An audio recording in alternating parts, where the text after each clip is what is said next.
Hi guys, welcome to the Topic 4 Lesson 1 video. This is part 1 for November 2nd. So go ahead and put 11-2-20 in your bell workbook and get started on the bell work. So hit pause to do these questions on your own and then hit play to check your answers. Hit pause. All right, let's do number 5. So what is the area of the rectangle whose length x and width y satisfies the two equations below? Explain. So for these equations, when you're trying to find the area is going to be the length times the width, and they just told you that the length is x and the width is y. So once you find your answers, you just multiply the x and the y together and you get your answer. So that's what the hint I gave you in the yellow is. So first we're going to solve both of them for y. And then solve the second equation for y. And then because both equations are equal to y, we can make them equal to each other, or you could also graph them on a coordinate plane.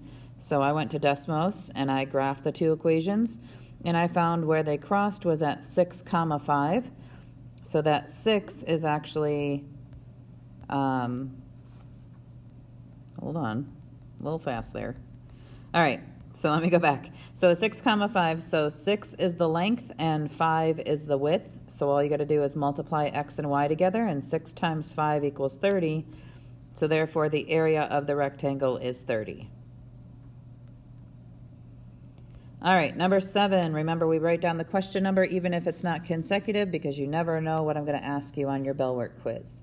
All right, so Ella and Mike have a total of $18. Ella has $3 more than double the amount of Mark has. Use a graph to find the amount of money each person has. Okay, so first we have to set what each variable is going to equal. So because they mentioned Ella first, we can set that equal to x. They mentioned Mark second, so they're going to set that equal to y. And yes, I edited it, because if you look down further, the question changes the word to Mark. So we're just going to say Mark. And then if they both have a total of $18 together, that would be x plus y equals 18 is the first equation. And then the second equation is going to be how much money they have. So if Ella has 3 more than double the amount that Mark has, so 3 more than is 3 plus, double what Mark has would be 2y, and that's how much Ella has, so that's equal to x. So now you have your two equations. So x plus y equals 18. We're going to solve it for y so we can graph it, and you get y equals negative x plus 18 after you subtract x on both sides. And then for for the second equation, you're going to solve for y again, so we subtract 3, divide by 2, and you get y equals 1/2 x minus 1.5. So when you graph those two, they actually cross at 13, 5. 13 is Ella's, remember that's the x value, and Mark is the y value. So Ella has $13 and Mark has $5 is one example of how much money they could have. Remember, they have a total of 18, so when you add 13 plus 5, you get 18. However, they could have any combination of two numbers that add to be 18. So it could be that, as long as it's double and plus 3 of Mark is what Ella's going to be. So this is just one sample. There could be another example. And you may go ahead and try to figure it out if you would like to find more examples, but we're going to move on. So let's go to 4.1 where the notes are. So we're going to start with the Explore and Reason. So Juan and Leo were supposed to meet and drive ATVs on a trail together. Juan is late, so Leo started without him. Write an equation for Leo's distance from the starting point after riding X hours. Write an equation for Juan's distance from starting point if he starts H hours after Leo. So looking at the picture, you can see that Juan is going at 50 miles an hour and Leo is going at 12 miles an hour on the ATVs. The trail is 40 miles long, so it's important that we have all those numbers. So first thing we're going to do is set what each variable is equal to, and they tell you that in the question.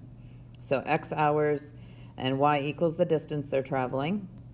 So if Leo is 12 miles an hour, then we just write 12 times x, and that will be his equation. And then Juan's a little different, though, because he's starting sometime later.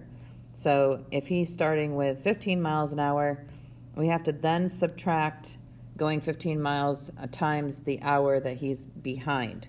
So remember, he's starting late, but we don't know how late he's starting. So we have to take his speed times however many hours he is late, and subtract that from his speed, and that will tell us when he's going to finish compared to when Leo is going to finish. So there's the two equations. And then part B is going to ask us, suppose H is equal to 1. So suppose he was an hour late. How can you use the graphs of the two equations to determine who finishes the trail first? So if you graph the two equations with y equals 40, and the reason why you want to graph with y equals 40 is because that is the total distance of the trail. So when you graph the two equations, where they cross that y equals 40 line will tell you how long it took each person to go that distance. So whoever has the smaller x value is the one that finishes first. So the line that crosses y equals 40 at a smaller value of x took less time. So if you graph all three lines on the same coordinate plane, where they cross the y equals 40 line, whatever their x value is, that's how long it took them to travel 40 miles on that trail. And obviously, if it has a smaller x value than the other, that person finished before the other person. All right, so how much of a head start must Leo have to finish the trail at the same time with Juan? Because that was the whole point. They were trying to ride together, right? So what you do is you're going to remember those equations, y equals 15x, and then Leo was y equals 12x. That's how fast they were going. And we're going to set it equal to the distance that they have to travel to see how long it's going to take each of them to go. So if we set Leo's equal to 40, and we find out that he ends up taking 3.3 hours repeating, 3.3 repeating hours. So let me put a little period in there. He takes that long to go 40 miles on this trail. And then let's find out how long it takes Juan to travel on the trail. So we're going to divide by 15, and we find it takes him 2.6 repeating hours to travel on the trail. So if we're trying to figure out how fast he has to go, or how long it will be until they finish at the same time. So what is the difference between 3.3 hours and 2.6 hours? You just subtract them. And when you're subtracting with the repeating decimals, you want to fill up your entire calculator with that repeating decimal, and it makes it more accurate. If you don't fill it up, then you're going to be rounding, and that will change your final answer. So you don't want that. So fill up the entire calculator with 3's, and then subtract 2.6 and have your 6's repeat all the way through the calculator as well, and then hit equals, and you get 0.6 repeating. So how many hours is 0.6 repeating? So all we got to do is convert that to hours by multiplying by 60, and that turns into 40 minutes. So how much of a head start must Leo have to finish the trail at the same time as Juan? He would have to start 40 minutes before Juan, because Juan is traveling 15 miles an hour and Leo is only traveling 12 miles an hour. So if they started at the same time, Juan would win. But because Leo started 40 minutes early, Juan and him will finish at the same time if he started 40 minutes early. All right, so that's just showing you what equation went to where. And so Leo would have to get a 40-minute head start to finish with Juan. All right, example number 1. Put this in your notebook, please. What is the solution of the system of equations? So they're both equal to y, so we can graph them both. And remember, the solution is where the two lines intersect each other. So you're going to look on the graph to see what the x and the y value is. And I'm just showing you here how to graph. So you find the y-intercept, and then you do rise over run. So the slope is 1/2 or 0.5, so you're going to go up 1 over 2, and that's your second point. And then for the blue line, it starts at -4, and the slope is -2, which means down 2 over 1, or you can go backwards and go left 1 up 2, and that just shows you where you came from. Kind of, you got to go backwards when you're dealing with something that comes off the graph. So that's that line. And the solution is going to be where they cross each other, so they intersect each other at -4, 4. So that is the solution of the equation, -4, 4. So whenever you're writing the solution of systems, you need to write it as an ordered pair. which means x comma y. All right, example number 1 for this question. Let me see, wait a minute. Yeah, example number 1, this will be 1A. Use a graph for the triads. Use a graph to solve the system of equations. So we're going to plot the first line. So that starts at -2, and our slope is up 1 over 2, and that's your next point. And then for the other line, you start at -7, which is all the way down here, and your slope is 3, which means you go up 3 and over 1, and that's your other point, and then you can graph that line. And then where they cross each other, that's going to be your solution, which is at 2 comma -1. And that would be your solution, 2 comma -1. Remember, we write it as an ordered pair with parentheses around it. All right, 1B, use the graph to solve the system of equations. So again, we're going to graph them on the same graph. So we start at 10, which is all the way up here at the top here. So if we were to estimate approximately where 10 is, I would say about there. And then your slope is up 2 over 1, so up 2 over 1, or you could go down 2 over 1, and then that would be where your line meets the graph. So that's the top line, and then the bottom one starts at 1, and your slope is -1/4, so that means go down 1 over 4, and there's your next point. So you can graph that line. So where they cross each other is right here. Let me change the color so you can see it. I'll make it black. So they cross each other right here, which is at -4 comma 2. So that is your solution to this system, -4 comma 2. Mrs. Glenn needs to get a drink of water because I'm getting a little hoarse from my sore throat yesterday. 1 second. All right, I'm back. So example number 2, what is the answer, or what is the solution of the system of equations? Use a graph to explain your answer. All right, so the lines have the same y-intercept. So how do you know that they have the same y-intercept? Well, the first equation is already in standard form, ax plus by equals c.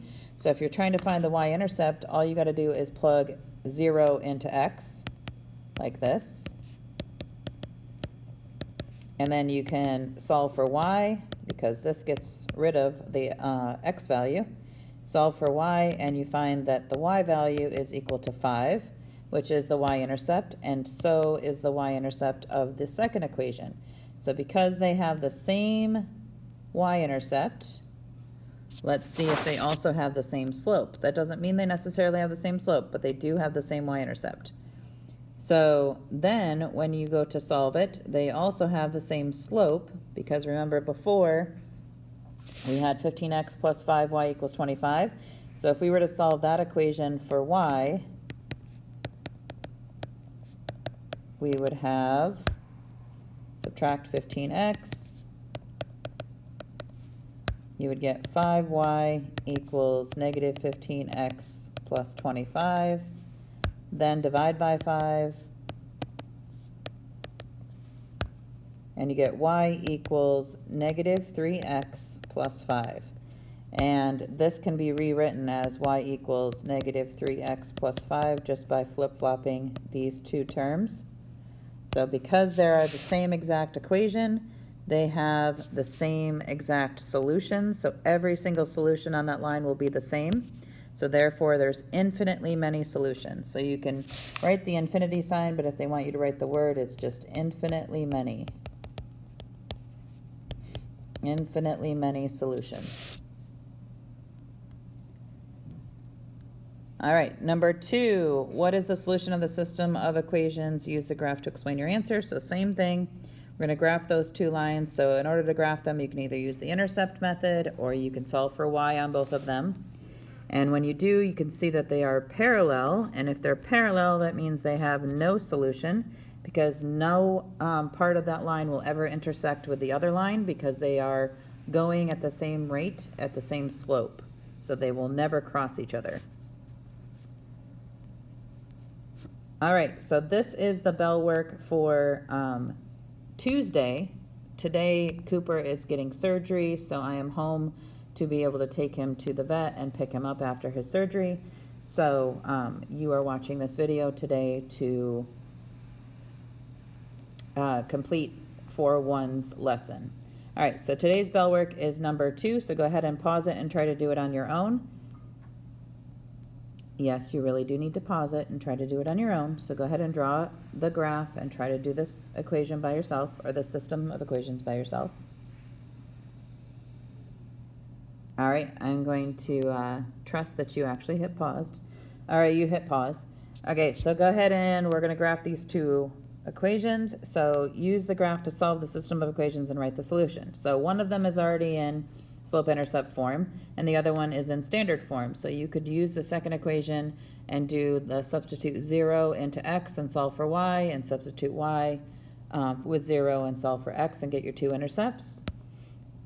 And when you do, you'll see that these two answers are parallel. So because they're parallel, there are no solutions. All right, number 3, go ahead and pause and do this one on your own. Yes, really pause and do this one on your own. I'll give you a hint, solve both of them for y and graph them, or you could do the intercept method for the first one and then solve for y on the second one. Go ahead and hit pause. All right, welcome back. So let's go ahead and see what these would look like graphed. So when you graph them, they end up being the same line. So let me show you why. So if we had 3x plus 2y equals 9, so 3x plus 2y equals 9. If you were to solve for y, we would subtract 3x, and you get 2y equals negative 3x plus 9. Divide by 2, divide by 2, divide by 2, and you get y equals negative 1.5x plus 4.5. We're just going to use decimals because they're a little bit easier to see. I'm going to make this a little bit smaller so that I can do the other equation right next to it. All right, so I'm going to do the other equation. We'll do purple. So this one is 2/3 y equals 3 times x, or 3 minus x. So to get 2/3 away from y, all we got to do is multiply by the reciprocal. And if you do that, you got to multiply by everything on the right-hand side by that 3/2. So this cancels out the 2/3, and you're left with y equals, and when you distribute this in, you're going to multiply the tops and divide by 2. So 3 times 3 is 9, and 9 divided by 2 is 4.5. And then 3/2 times negative x gives you negative 1.5x. And if you were to rearrange that, it would be exactly the other equation, negative 1.5x plus 4.5, which matches these two right here. So that's why they are the same line. So the graphs are the same line, so all points on the line are the solutions of the system. In other words, they are infinitely many solutions.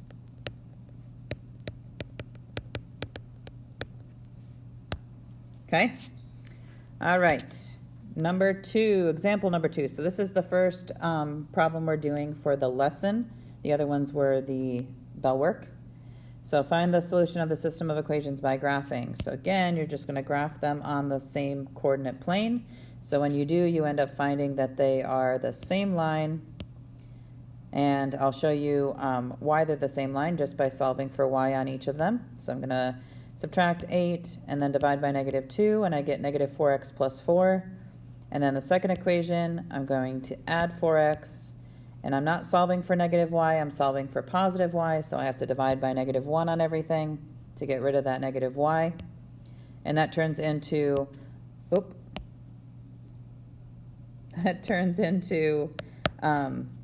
negative, hold on a minute, I need to get a smaller pen. So there we go.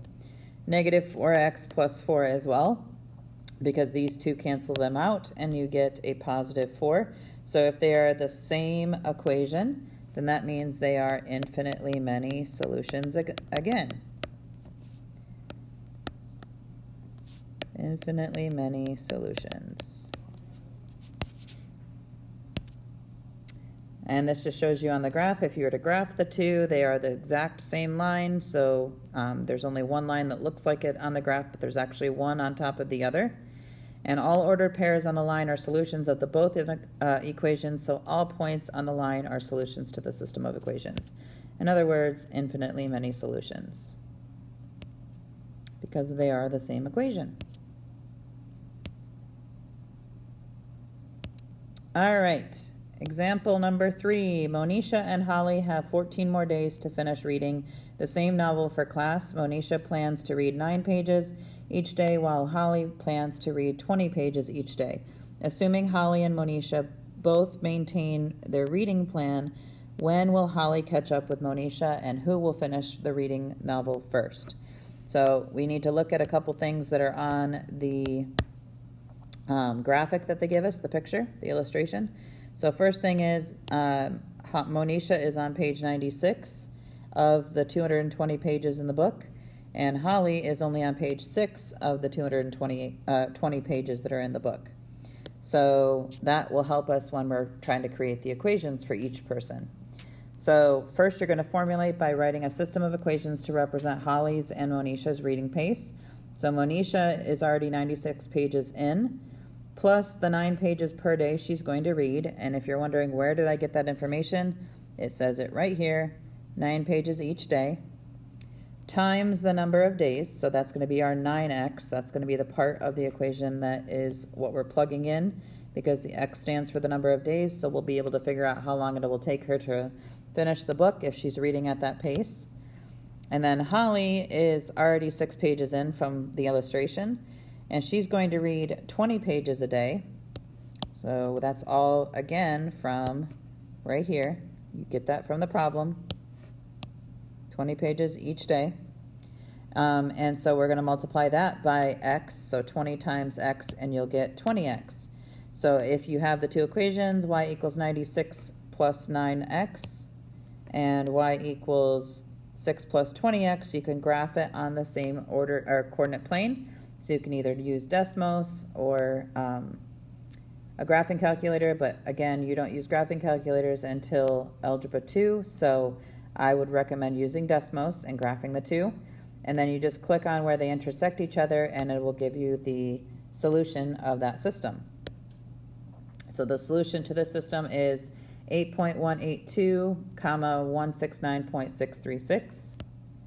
So what does that mean? It means after a little more than 8 days, Monisha will have read the entire book because she was already 96 pages in. And then Holly will have read approximately 170 pages.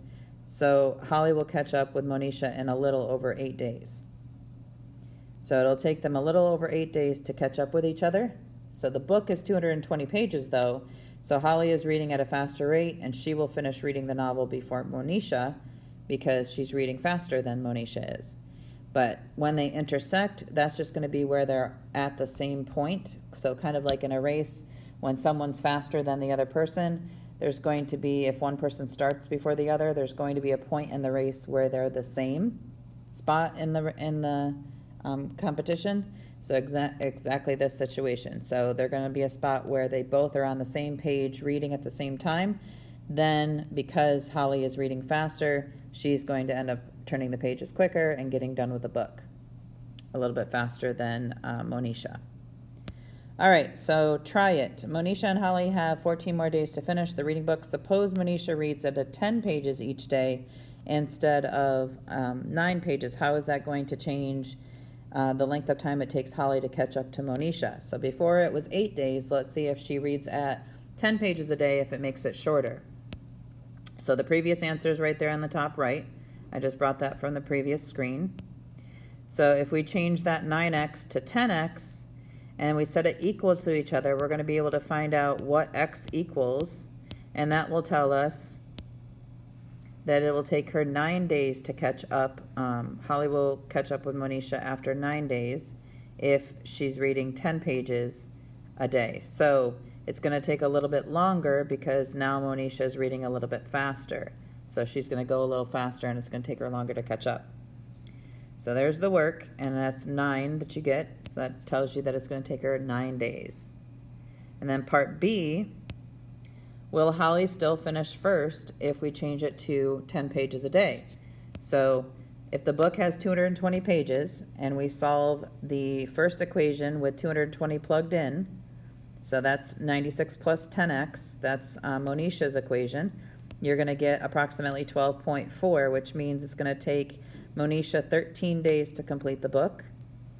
And then if we substitute 220 into Holly's equation, you're going to solve for x, and you get 11 days approximately at 10.7. We can round that up to 11 days that it will take Holly to finish the book. So yes, Holly will still finish because she finishes in 11 days, while Monisha is going to finish in 13 days. So if you remember, the previous answer was on this screen at the rate of 9 a day. Let me go back. No, it's this one. It would be 8 days to catch up.